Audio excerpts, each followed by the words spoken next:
اس لیے نہیں کہ اس کو قرآن کا ترجمہ پڑھنے اور پڑھانے والے وہ تمام لوگوں میں سے بہترین لوگ ہیں، لیکن اس میں بھی جو نبی اکرم صلی اللہ علیہ وآلہ وسلم کا ارشاد اقدس ہے اس میں پڑھنے والے پہلے ہیں، پڑھانے والے بعد میں ہیں۔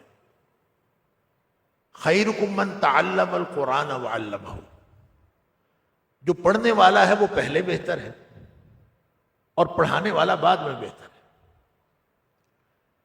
یہ نبی اکرم صلی اللہ علیہ وسلم جو رحمت للعالمین ہے، یہ ان کی رحمت کی دلیل ہے اور اللہ کے انتخاب کی دلیل ہے کہ نبی اکرم صلی اللہ علیہ وآلہ وسلم کا اس فرمان سے مطمع نظر یہ ہے کہ سکھانے والے کم ہوں گے، سیکھنے والے زیادہ ہوں گے، لہذا اس حدیث کے مصداق امت کے زیادہ سے زیادہ لوگ بن سکیں، اس لیے فرمایا خیرکم من تعلم القرآن وعلمہ۔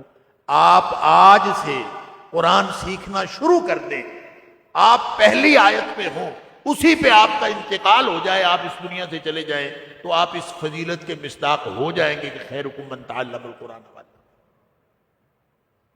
اور اگر پہلے پڑھانے والے ہوتے اور پڑھنے والے بعد میں ہوتے تو پتہ نہیں کتنا عرصہ لگتا اس فضیلت کو پہنچنے کو۔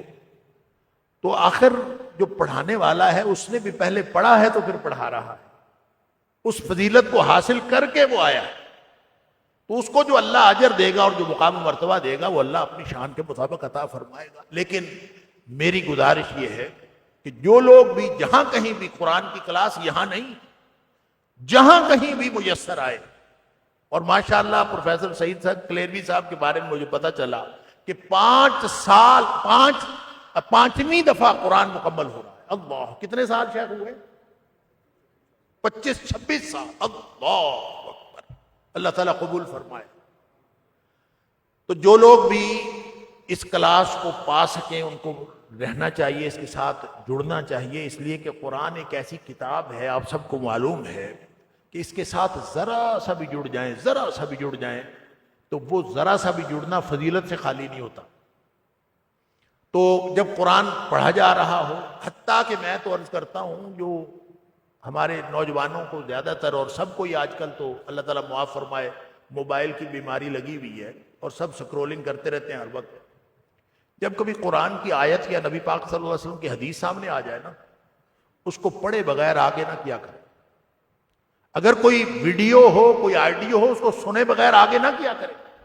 یہ سمجھیں کہ آپ جب وقت ضائع کر رہے ہیں تو اس ضائع ہوتے ہوئے وقت کے دوران اللہ نے آپ کو سعادت کا موقع دیا، لہذا کوئی ایک آیت، کوئی ایک حدیث جب آپ کے سامنے آ جائے تو اس کو اس لیے سن لیں کہ اللہ نے آپ کے لیے ایک رحمت اور سعادت کا موقع عطا فرمایا۔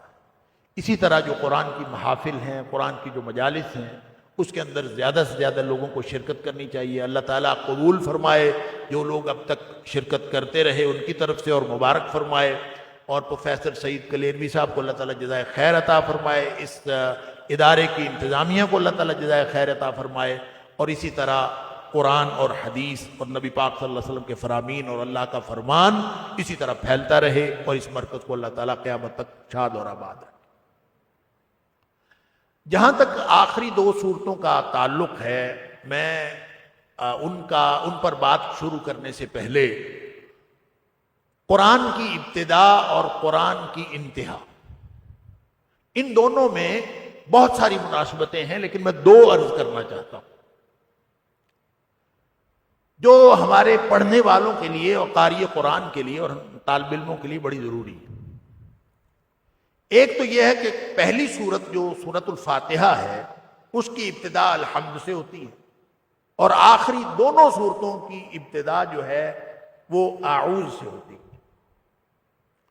ان دونوں میں مناسبت یہ ہے، الحمد کیا ہوتی ہے؟ الحمد کا معنی ہوتا ہے، حمد ہوتی ہے تعریف، وہ تعریف جو شکرانے کے جذبات کے ساتھ، تو الحمد کا مطلب ہر وہ تعریف جو شکرانے کے جذبات کے ساتھ ہو، وہ صرف اللہ کی ہے، اس لیے کہ ہر چیز عطا کرنے والا وہ ہے۔ جب ہر چیز عطا کرنے والا وہ ہے تو پھر حمد اللہ کے علاوہ کسی اور کی ہو ہی نہیں سکتی. ہر طرح کی تعریف کسی اور کی ہو سکتی ہے، حمد اللہ کے علاوہ کسی اور کی نہیں ہو سکتی، اس لیے کہ عطا فرمانے والا وہ ہے. لگتا یوں ہے کہ پوری زندگی ہے ہی اس لیے کہ ہم حمد بیان کرتے ہیں. قرآن کا پہلا کلمہ الحمد گویا یہ رہنمائی کر رہا ہے کہ زندگی جو ہے وہ اس لیے ہے کہ انسان اللہ کا شکرانہ ادا کرتا رہے. جو اللہ نے دیا شکر کرے، اللہ نے سانسیں دی شکر کرے، زندگی دی شکر کرے، انسان بنایا شکر کرے، مسلمان بنایا شکر کرے، ہر چیز کا ہر وقت شکر، ہر وقت حمد بیان کرنا. نبی اکرم صلی اللہ علیہ وآلہ وسلم جب بھی کوئی گفتگو کا آغاز فرماتے تھے تو الحمدللہ یا ان الحمدللہ سے آغاز فرماتے تھے. کیوں؟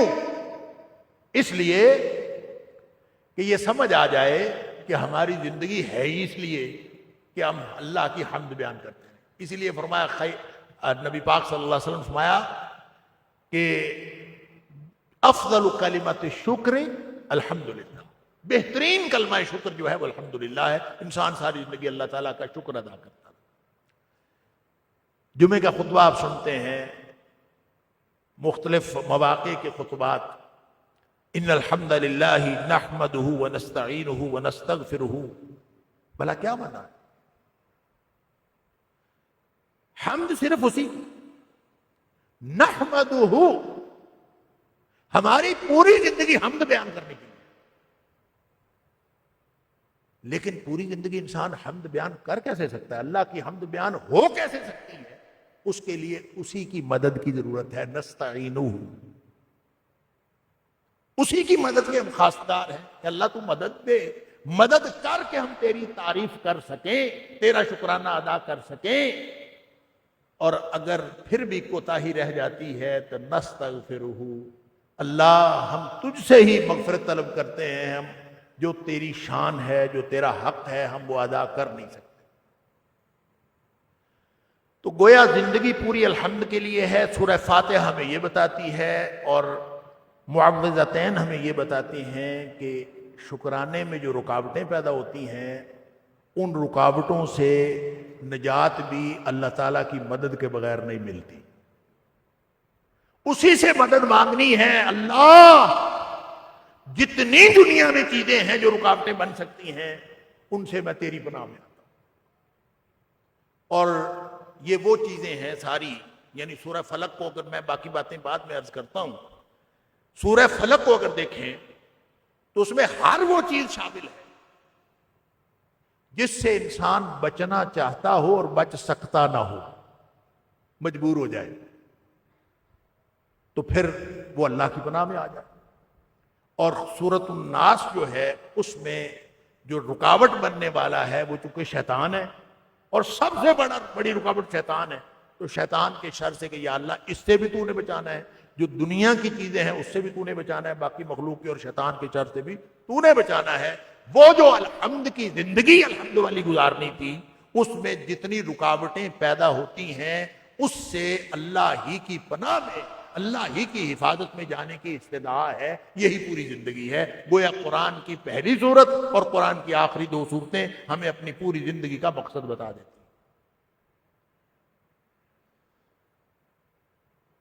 دوسری جو مناسبت میں عرض کرنا چاہتا ہوں، شیخ شریم سے میں نے یہ بات سنی تھی، ہو سکتا ہے کہیں کسی مفسر نے لکھی ہو لیکن میں نے خود پڑھی نہیں. انہوں نے کہا کہ قرآن کی یہ جو اللہ کی جتنی الہامی کتابیں ہیں ساری الہامی کتابوں کا خلاصہ جو ہے وہ قرآن پاک ہے، اور سارے قرآن کا خلاصہ سورہ فاتحہ ہے، اور سورہ فاتحہ کا خلاصہ یہ آیت ہے ایاک نعبد و ایاک نستعین. گویا وحی الہی کا خلاصہ یہ آیت ایاک نعبد و ایاک، صرف تیری بندگی کرتے ہیں اور تجھ سے مدد مانگتے بس. گویا خلاصہ سورہ فاتحہ کا ہے استعانت، اللہ سے مدد مانگنی. اللہ تو میری مدد فرما، کس بات پہ کہ میں شکرانے والی زندگی گزاروں، میں کفرانے والی زندگی نہ گزاروں۔ استعانت مانگتے رہو، مانگتے رہو، اللہ تو عطا فرما، اللہ تو عطا فرما۔ اور آخری دو صورتیں استعاذہ، شروع استعانت ہے اور اختتام استعاذہ ہے۔ زندگی اصل میں ہے ہی یہی استعانت۔ ہر وہ دعا جو نبی کریم صلی اللہ علیہ وسلم نے سکھائی اسالوکا والی، وہ استعانت والی ہے، اور ہر وہ دعا جو نبی کریم صلی اللہ علیہ وسلم نے اعوذ بکا والی سکھائی وہ استعاذہ ہے۔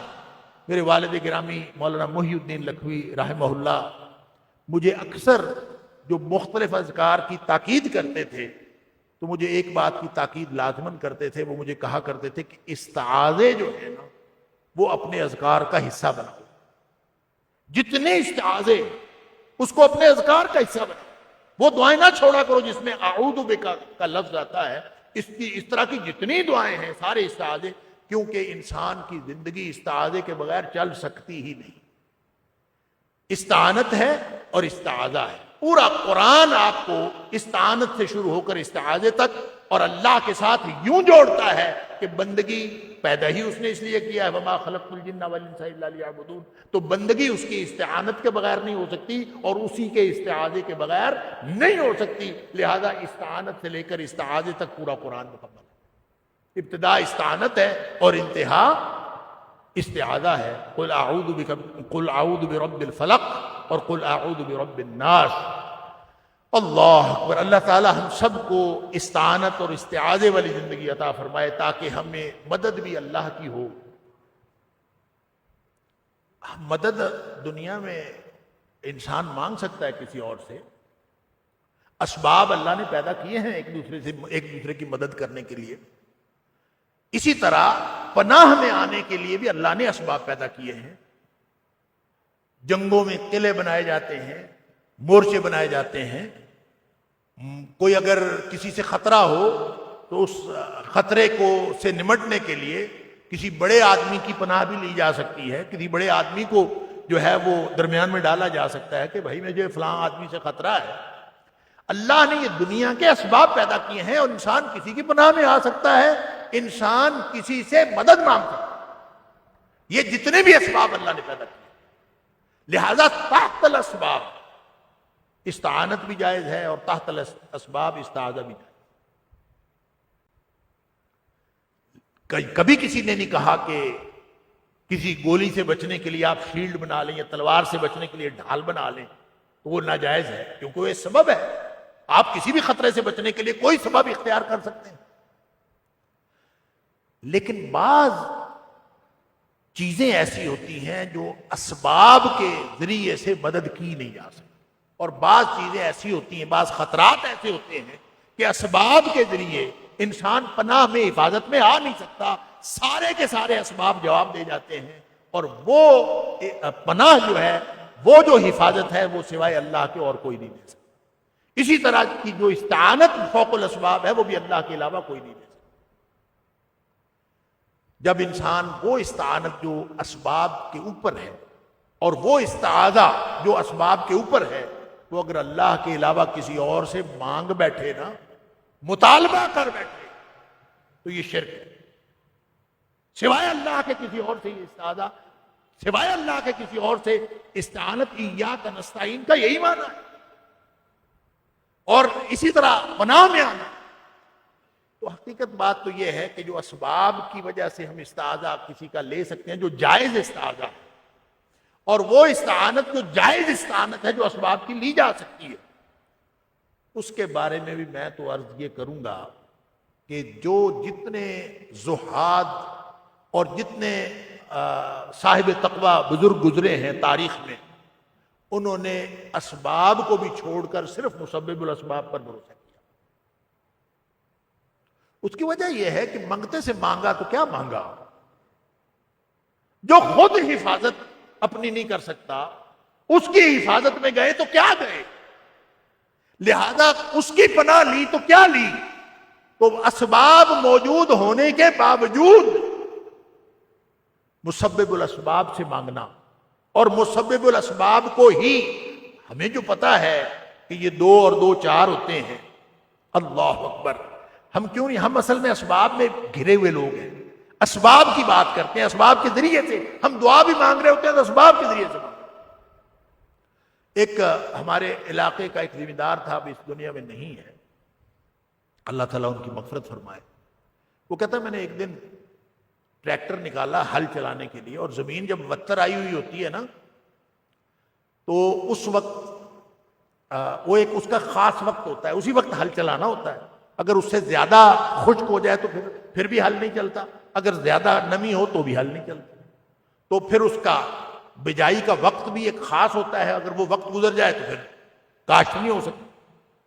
تو وہ کہتا ہے کہ میں نے نا ٹریکٹر بھی نکالا ہے, تو 14 ایکڑ کہتے ہیں میں نے کتنے بجائی کرنی تھی, تو میں نے ایک دم دیکھا تو بادل چڑھتا, اور بادل جو میں نے دیکھا, اب انہوں نے یہ مجھے خود واقعہ بتایا. وہ کہتے ہیں بادل جو میں نیک آدمی تھے, انہوں نے کہا جی میں جب بادل میں نے دیکھا تو میں نے یوں کر کے نا بادل کی طرف دیکھ کر میں نے کہا یا اللہ مجھے بس 8 دن ہی چاہیے تھے, یعنی 8 دن میں میرے 14 ایکڑ کاشت ہو جانے تھے. تو میں نے بس, میرے منہ سے دعا نکلی کہ یا اللہ مجھے تو 8 دن چاہیے تھے. کہتے اگلے ہی لمحے مجھے ایسے لگا کہ میری دعا قبول ہو گئی ہے, اور بادل اسی وقت تھوڑی دیر گرجا, واپس ہو گیا, کوئی بارش شارش سے نہیں ہوئی. کہتے ہیں دن تو اللہ نے مجھے 8 دن کہتے ہیں بارش نہیں ہوئی, لیکن وہ کہتا ہے میں بجائی نہیں کر سکا. کسی دن ٹریکٹر خراب, کسی دن میں بیمار, کسی دن ڈرائیور بیمار, کسی دن کچھ, کسی دن کچھ. کہتے جو کچھ بھی ہوا بجائی نہیں ہوئی, تو مجھے کیا ضرورت تھی میں اللہ سے صرف یہ مانگوں کہ 8 دن بارش نہ ہو. مجھے جو مانگنا تھا میں وہ مانگتا اللہ سے. ہم اصل میں اللہ سے جب مانگتے ہیں ہم سمجھتے ہیں دن مل گئے تو باقی کا کام ہم کر لیں گے, کیونکہ وہ بھروسہ اسباب پر ہوتا ہے. پھر اللہ تعالیٰ بھی ہمیں اسباب پر چھوڑ دیتا ہے کہ چلو جاؤ کرو, پھر اسباب پہ دن میں تمہیں دے دیتا ہوں, باقی اسباب تم استعمال کر لو, اور پھر دیکھو پھر کرتے ہو کہ نہیں. یوں اگر استعانت اور استعاذے کے بارے میں ہم اپنا تصور درست کر لیں کہ بھروسہ کبھی سبب پر نہیں ہوتا, بھروسہ سبب استعمال کریں چاہے نہ کریں, بھروسہ ہمیشہ مسبب الاسباب.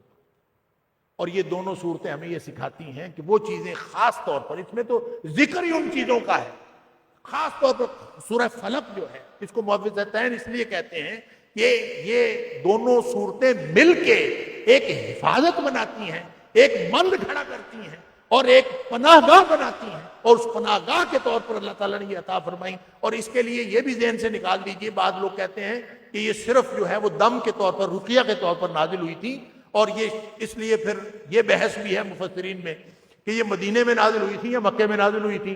اس لیے کہ جو جادو والا معاملہ ہے وہ تو 7 ہجری میں مدینہ میں ہوا, اور اگر یہ اس موقع پر نازل ہوئی ہیں تو پھر یہ مکی کیسے ہو سکتی ہیں, حالانکہ بہت ساری روایات ہیں جس سے یہ کہ یہ مکے میں نازل ہوئی.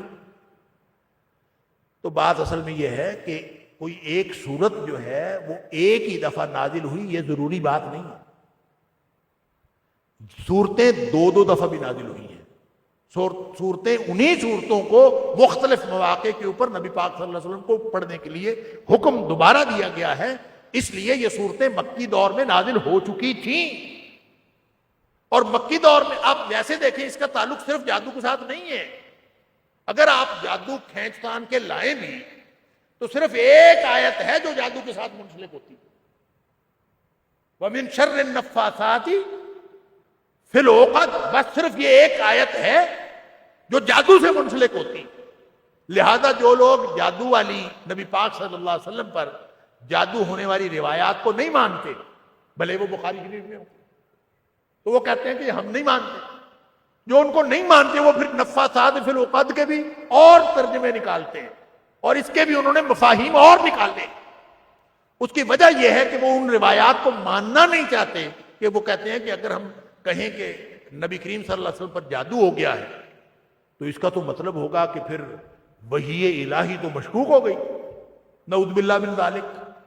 نبی پاک صلی اللہ علیہ وسلم پر تو وحی آتی تھی, سارا دین تو نبی کریم صلی اللہ علیہ وسلم کے ذریعے آیا, تو اگر ہم یہ مان لیں کہ نبی پاک صلی اللہ علیہ وسلم پر جادو ہوا تو اس سے ہمارے تو سارے معاملات مشکوک ہو جائیں گے. سارا دین اس کو شک سے بچانے کے لیے ضروری ہے کہ ہم یہ مانیں کہ نبی پاک صلی اللہ علیہ وسلم پر جادو نہیں ہوا. پھر جادو نہیں ہوا مانیں تو پھر اس کا مطلب ہے بخاری شریف کی روایات کا بھی انکار کر دیں جو اللہ کی کتاب کے بعد صحیح ترین کتاب ہے, اس کو بھی ہم انکار کر دیں. نبی پاک صلی اللہ علیہ وسلم کی صحیح ترین احادیث کا انکار کر دیں اور کہیں کہ یہ نہیں ہوا نبی پاک صلی اللہ علیہ وسلم پر جادو, صرف اس لیے کہ نبی پر جادو نہیں ہو سکتا کیونکہ وہی مشکوک ہو جائے. سن لیجئے, میں اس کی تفصیل میں نہیں جانا چاہتا, لیکن میں ایک اشکال کا جو ہے وہ ازالہ ضرور کرنا چاہتا ہوں اگر کسی کے ذہن میں اشکال ہو.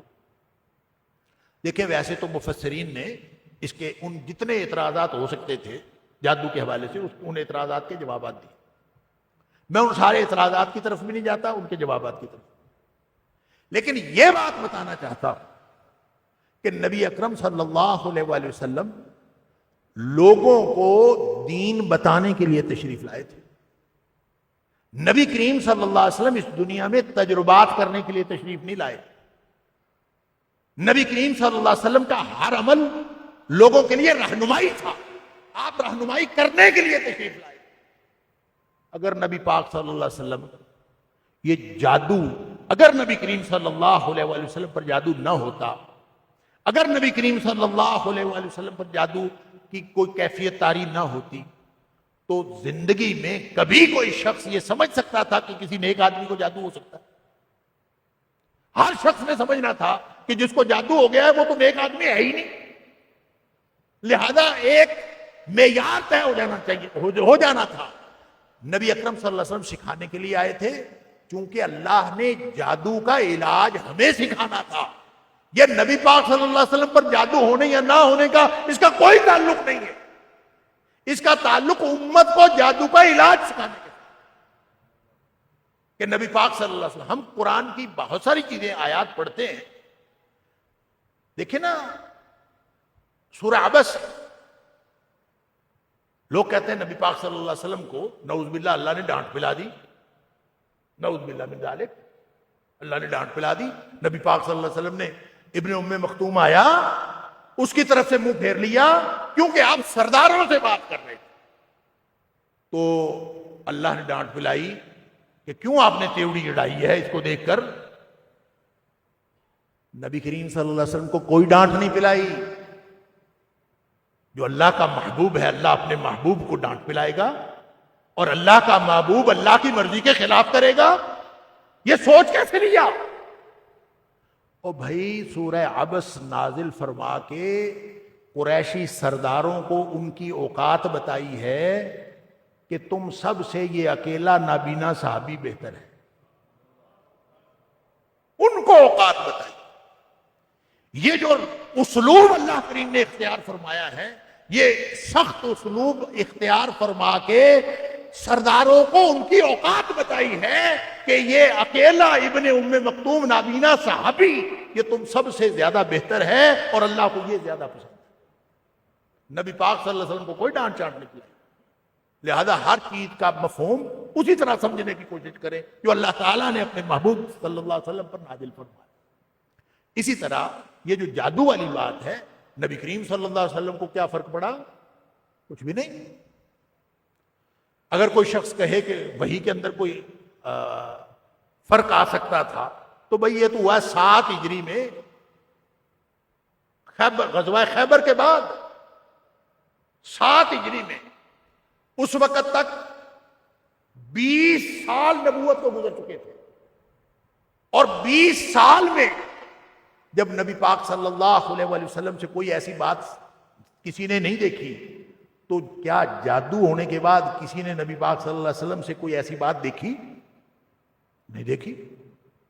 کبھی کسی نے کہا ہو کہ نبی پاک صلی اللہ علیہ وسلم نماز کی رکعتیں بھولنا شروع ہو گئے تھے؟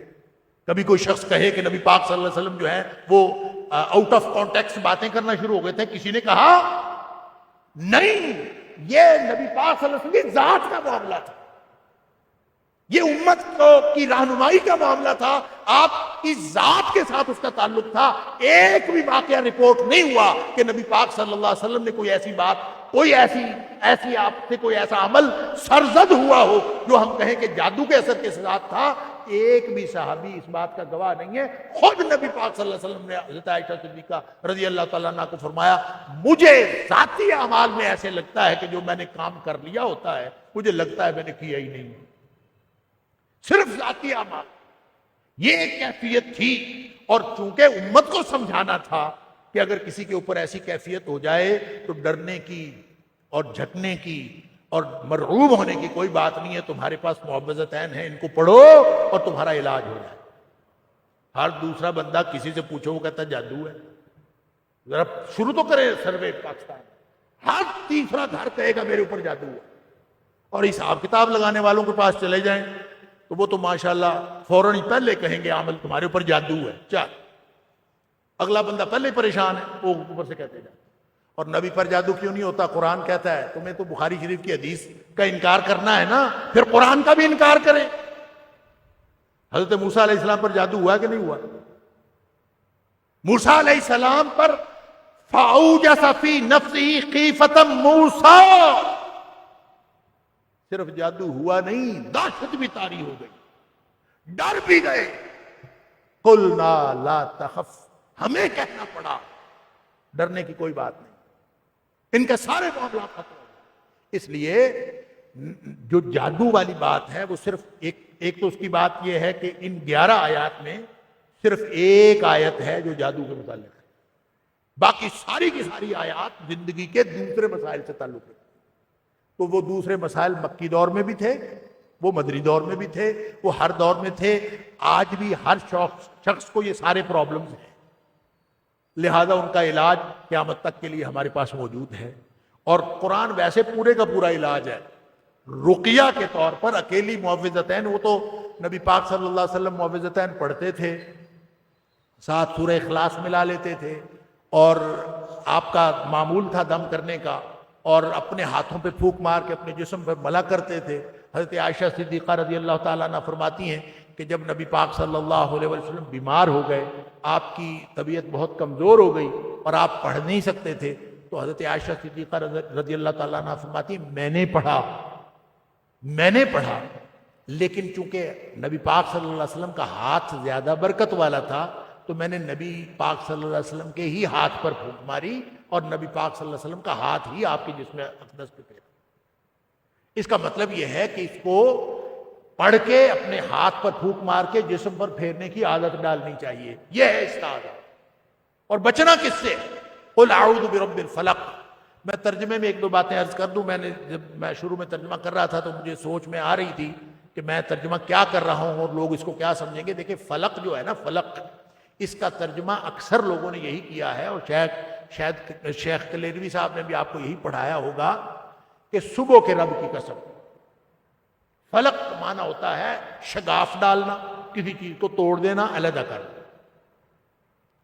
اب چونکہ قرآن نے ہی دوسری جگہ فالق الاصباح فرمایا سورہ انعام کے اندر, لہذا اس سے یہ بات فکس ہو جاتی ہے کہ چونکہ فجر بھی جو ہوتی ہے, صبح جو طلوع ہوتی ہے, تو رات کا اندھیرا پھاڑ کے اس میں شگاف ڈال کے اس کو علیحدہ کر کے وہ طلوع ہوتی ہے, تو گویا یہ اس سے مراد صبح ہی ہے, کیونکہ اللہ تعالیٰ فالق الاصباح ہے. اللہ صبح کو یعنی رات کے اندھیرے کو پھاڑ کر صبح نکالنے والا ہے. اس لیے اس سے پتہ چلا کہ اس سے مراد صبح. اسی وجہ سے سارے لوگوں نے یہاں, آپ اگر 10 تفسیریں اٹھا کے دیکھیں گے تو آپ کو کم از کم 9 تفسیروں میں یہی لکھا ہوا ملے گا کہ صبح کے رب کے قسم, میں صبح کے رب کی پناہ میں آتا. قل اعوذ برب الفلق میں صبح کے رب کی پناہ میں آتا. لیکن صحیح بات یہ ہے کہ فلق سے مراد صبح بھی ہے, کیونکہ قرآن کہہ رہا ہے. فجر بھی اسی لیے, فجر کا معنی بھی پھاڑنا ہوتا ہے, پھوٹ پڑنا ہوتا ہے. فجر بھی, صبح کو فجر بھی اسی لیے کہتے ہیں کہ وہ اندھیرے میں سے پھوٹ پڑتی ہے. اسی لیے اس میں فجر جو ہے وہ اس کا جو طلوع ہونا ہے, ایک کاذب ہوتی ہے اور ایک صادق ہوتی ہے, دونوں پھوٹ پڑتی ہیں. بہرحال اس کی ایک الگ تفسیر. تو فجر کو بھی پھوٹ پڑنے کے معنوں میں کہتے ہیں. تو پھوٹ پڑنے کے معنوں میں ایک تو صبح شامل ہے, اس لیے کہ سورہ انعام میں اس کی وضاحت آ گئی, اس لیے ہم اس کا صبح اگر لوگ ترجمہ کرتے ہیں تو وہ غلط نہیں کرتے, بالکل ٹھیک کرتے. لیکن اس سے مراد صرف صبح نہیں ہے. ہر وہ چیز ہے جس کے پیدا ہونے میں پھاڑنے کا تعلق ہے.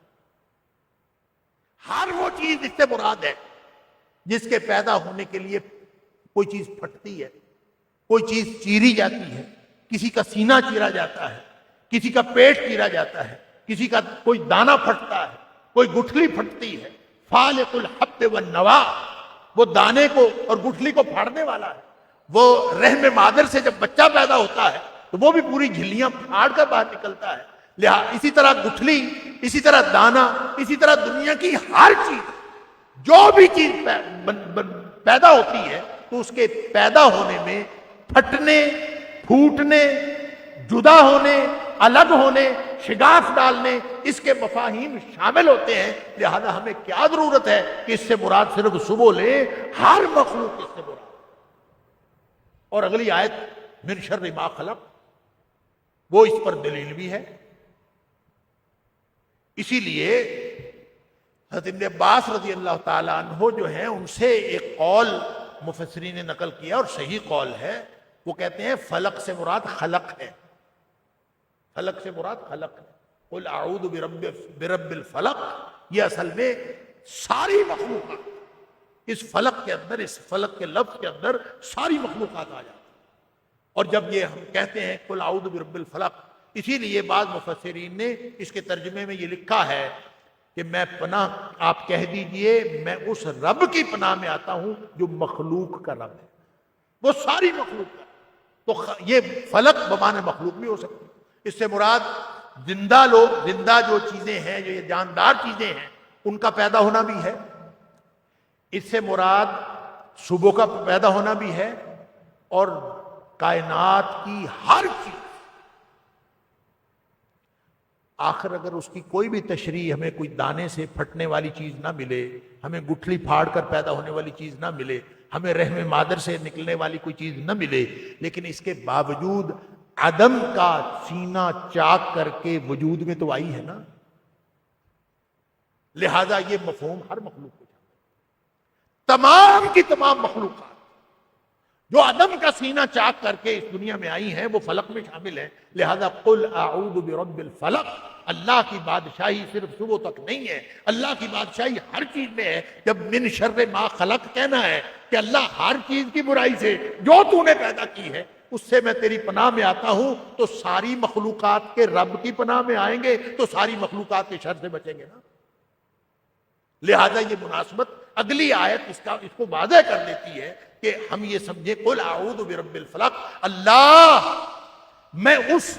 میں تیری پناہ میں آتا ہوں جو تو ساری مخلوقات کا رب، من شر ما خلق، ہر اس چیز کے شر سے جو تو نے پیدا کیا.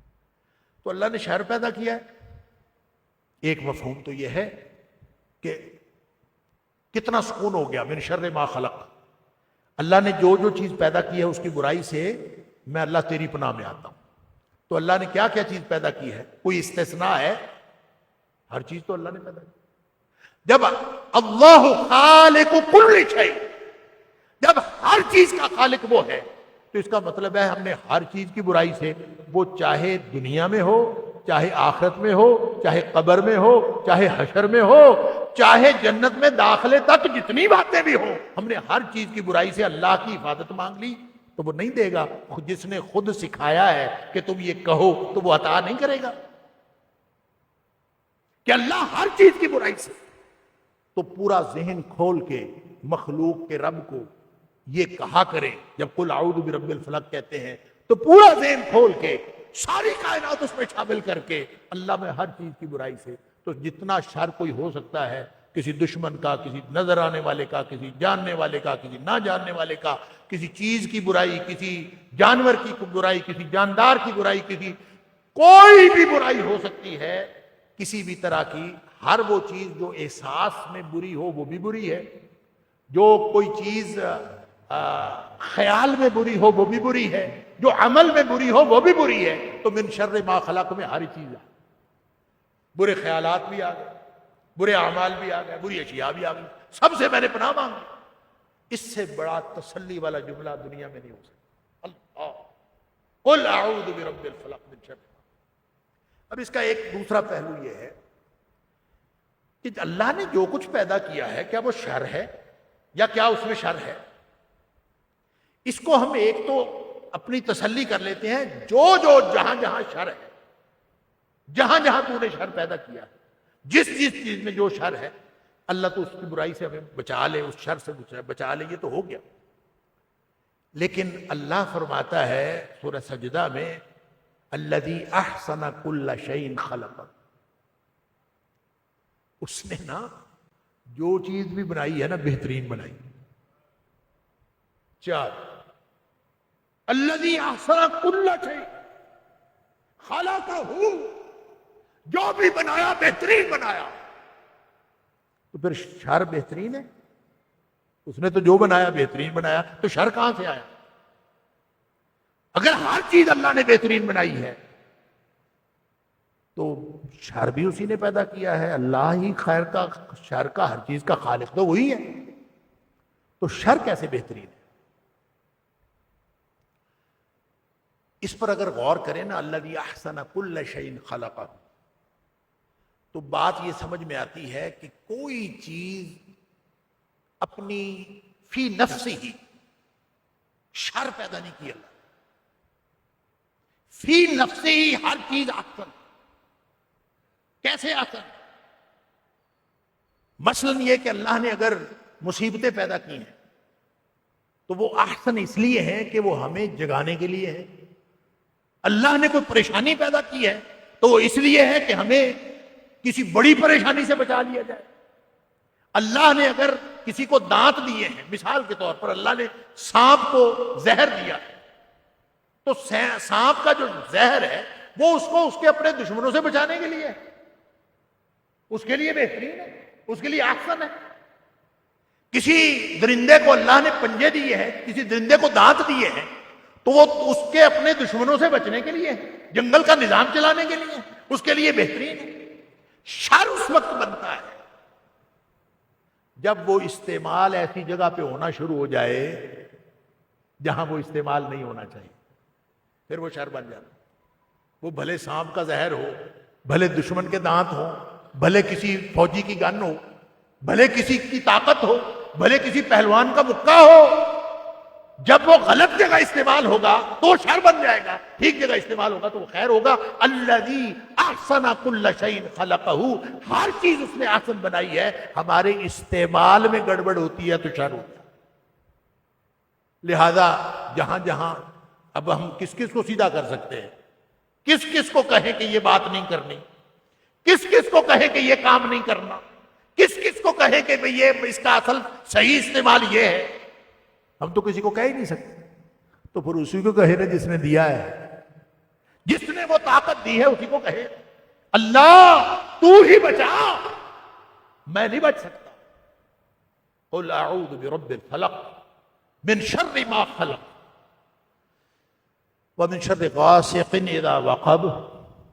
اس کے بھی کئی معنی ہیں، سادہ معنی ہے رات جب چھا جائے، وقب کا معنی داخل ہونا بھی ہوتا ہے، چلے جانا بھی ہوتا ہے، اور غاسق کوئی بھی چیز جو اپنی پوری گہرائی کو پہنچ جائے، اور غسق اللیل قرآن میں آتا ہے، تو اس لیے اس کو رات کا اندھیرا کہا جاتا ہے۔ تو رات کا اندھیرا جب وہ چھا جائے، جب وہ داخل ہو جائے۔ ایک حدیث کے اندر یہ بھی آتا ہے کہ نبی پاک صلی اللہ علیہ وسلم نے چاند کو دیکھا، اور چاند کو دیکھ کر نبی پاک صلی اللہ علیہ وسلم نے حضرت عائشہ صدیقہ رضی اللہ تعالیٰ عنہ سے فرمایا کہ پناہ مانگو، اللہ کی پناہ میں آ جاؤ، یہی وہ غاسق ہے الذی وقب، یہ وہی ہے۔ تو گویا چاند، سورج، تارے، پوری مخلوق، رات کو آنے والی ہر مخلوق، ہر وہ چیز جو رات کو آئے، تو رات کو تو بہت ساری چیزیں آتی ہیں، بڑا شر ہے رات میں، خیر بھی ہے۔ میں نے پہلے بھی عرض کیا کہ ہوتا خیر ہے، بن شر جاتا ہے لوگوں کے استعمال کی وجہ سے۔ رات تو آرام کے لیے بنائی ہے، رات تو لوگوں کے لیے سکون کی چیز ہے، رات لوگوں کو بہت سارے فائدے دیتی ہے، رات لوگوں کو تنہائی میں اللہ کی بندگی کا موقع عطا فرماتی ہے۔ جتنی تنہائی اور جتنی اللہ کے ساتھ جو کنیکشن قائم رات کو ہوتا ہے وہ کبھی ہو ہی نہیں سکتا۔ اللہ اکبر۔ والد صاحب نے جو سیر سی لکھی اس میں ایک اس کا بند ہے، سبحان اللہ، جیم آنکھیں جاگ راتی، جیم آنکھیں جاگ راتی، کیا تھا؟ اعوذ باللہ من الشیطان الرجیم، بندگی دا مزہ چکھ تو، مزہ جو رات کو مزہ جو بندگی کا جو رات کو آتا ہے وہ کسی اور وقت نہیں آتا۔ اللہ ستے آؤ کر نہیں ہو ہاتھ آمنا، نیکیاں کمالا جنہیں نال جا۔ میں یہ جو راتیں ہیں، یہ جو ہر چیز ہے، یہ تو اللہ نے احسن کل شیء بنائی ہے، لیکن اس کے اندر جب استعمال غلط ہو جاتا ہے، ڈاکو بھی نکل آتے ہیں، کیڑے پتنگے بھی نکل آتے ہیں، ہر وہ چیز جو انسان کو نقصان پہنچا سکتی ہے وہ اندھیرے میں نکلتی ہے۔ بلکہ لوگوں نے تو یہاں تک کہا ہے کہ سائنسدانوں نے اپنی تحقیق میں یہ تک ثابت کیا ہے کہ دنیا میں جتنے جراثیم پیدا ہوتے ہیں نا، اس کی ابتدا رات کو ہی ہوتی ہے، رات کے اندھیرے میں، اور پنپتے وہ دن کو ہے، ابتدا رات کو ہوتی ہے۔ گویا ہر چیز جو انسان کو نقصان پہنچا سکتی ہے نا، اس کی پیدائش رات کو ہی ہوتی ہے۔ اس لیے فرمایا من شر غاسق اذا وقب، رات والی ہر چیز جو ہے، جو چیز نقصان پہنچا سکتی ہے وہ انسان۔ اور وہ جو نفاثات فی العقد ہے کہ ان پھونک مارنے، نفس کہتے ہیں اس پھونک کو جس کے اندر تھوڑا سا تھوک ملا ہوا ہو۔ ایک نفخ ہوتا ہے جسے پھونک مارتے ہیں، ایک ہوتا ہے نفس جس میں ذرا سا تھوک ملا، تھو کرنا، تو اس کو نفس کہتے ہیں۔ گرا کے اوپر پھونک مارنے والیاں، اب یہ پھونک مارنے والیاں کون ہیں؟ یہ عام طور پہ اس سے مراد جادوگرنیاں ہیں، کیونکہ جادوگرنیاں اس طرح کرتی تھیں، اور نبی پاک صلی اللہ علیہ وسلم سے پہ جو جادو ہوا تھا وہ لبید بن عاصم اور اس کی بیٹیاں بھی یہی کام کرتی تھیں۔ انہوں نے نبی پاک صلی اللہ علیہ وآلہ وسلم پر جادو کرنے کے لیے وہ جو گریں لگائی تھیں وہ بھی اسی طرح کیا تھا۔ لہذا من شر النفاثات فی العقد سے مراد جادوگرنیاں، کسی بھی طرح کا جادو کریں تو ہر طرح کے جادو سے پناہ میں ہم اس میں آتے ہیں۔ لیکن جن لوگوں نے خاص طور پر ایک بخاری شریف کی حدیثوں کو نہیں نہ مانا، جادو والی حدیثوں کو، انہوں نے اس کے بڑے عجیب و غریب مفاہیم نکالے ہیں اور بڑے دلچسپ ہیں۔ ماشاءاللہ پروفیسر کلینوی صاحب مسکرا رہے ہیں اس دلچسپی۔ وہ کہتے ہیں نفاسات جو ہے نا، نفاسہ کیونکہ خواتین ہوتی ہیں، اور عقد پرعزم مرد ہوتے ہیں، تو جو پرعزم مرد ہوتے ہیں ان کے کان بھرنے والی جو بیویاں ہوتی ہیں وہ اس سے مراد ہے۔ ان کے عزم جو عزم مصمم ہوتا ہے اس میں اگر شگاف ڈالتی ہیں تو وہ خواتین ڈالتی ہیں جو ان کے کان بھرتی رہتی ہیں، ان کانوں میں پھونک مارتی رہتی ہیں۔ نفس اصل میں کسی بھی معمولی چیز کو کہتے ہیں، اب معمولی سی تھوک، معمولی سی کسی چیز کو ڈال دینا، تو وہ کہتے ہیں کہ ذرا سی بات کرتی ہیں بندے دا اندروں بندہ پورا دا پورا ہل جاتا ہے اندروں، یعنی وہ چھوٹی سی بات کرتی ہیں بندہ پورا ہل جاتا ہے۔ اللہ اکبر۔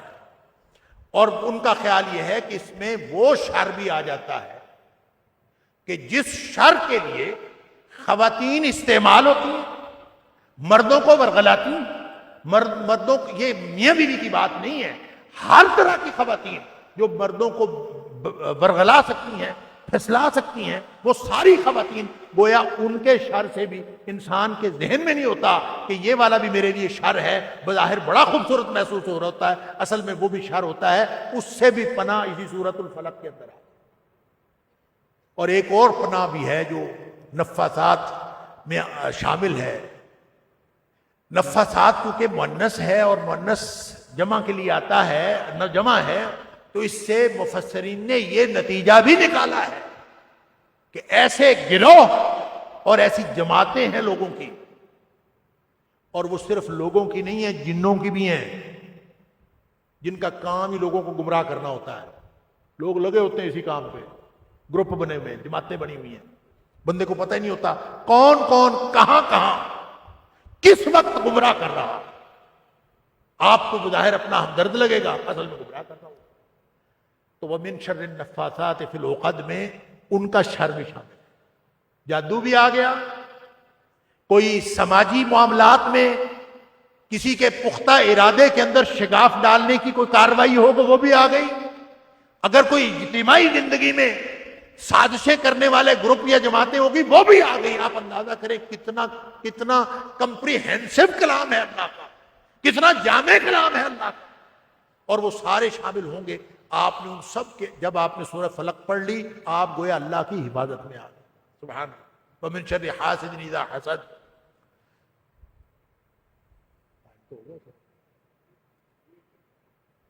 چلے میں انشاءاللہ 5 منٹ میں اس کو کرتا ہوں۔ وَمِن شَرِّ حَاسِدٍ إِذَا حَسَدَ۔ حسد ایک تو خیال ہوتا ہے، ایک عمل ہوتا ہے۔ حسد اور غبطہ، حسد کا ایک معنی جو ہے پازیٹیو بھی ہوتا ہے، حسد کا ایک نیگیٹو معنی۔